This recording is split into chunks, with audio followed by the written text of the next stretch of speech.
եկեղեցու պատմության առարկան մեր հայկական հայոց եկեղեցիներից հանվեց։ Ես ինքս եղել եմ եկեղեցու պատմության ուսուցչուհի եւ երեխաները շատ սիրով էին աղոթում, շատ սիրով էին Սուրբ Գրքի ընթերցանություն լսում, եկեղեցի հաճախում, իմ աշակերտները։ Հիմա ցավոք չկա այդ դաստիարակությունը, այդ առարկայի դասավանդումը, որը բացասական է անդրադառնալու մեր քրիստոնեական, բարոյական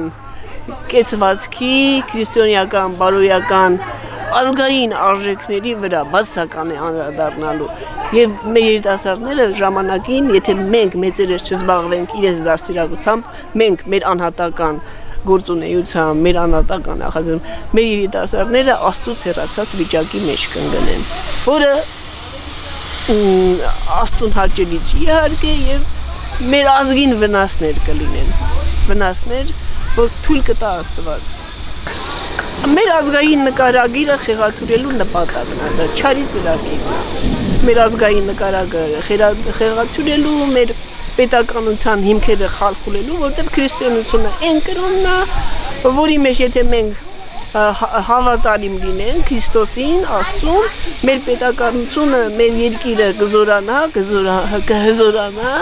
եւ մեր հողն ու ջուրը մեզ կմնան, չի մնա Թուրքին, չի մնա Ադրբեջանցուն, այլ կմնա մեզ։ Մեր հող ու ջուրը, որ Աստված տվեց, այն ի վերուստ դրախտային Հայաստանը, գետերը Եփրատնի Տիգրիսը, որ հիմա ցավոք մեր մեղքերի պատճառով մնացին Թուրքին, կմնա մեզ այդ դեպքում, եթե մենք հավատարիմ մնանք Քրիստոսին, Աստծուն, իր պատվիրաններին, Սուրբ Գրքի խոսքին։ Այո, այս իրավիճակը, որ հիմա հայ ազգը գտնվում է այս վիճակը, մեղավորը մեր երկրի իշխանությունն է, ղեկավարությունն է եւ առաջին հերթին ազգը, ժողովուրդը, ազգի մեղավոր վիճակն է, որ մենք ժամանակին կաշառքով ենք ընտրություն արել, ժամանակին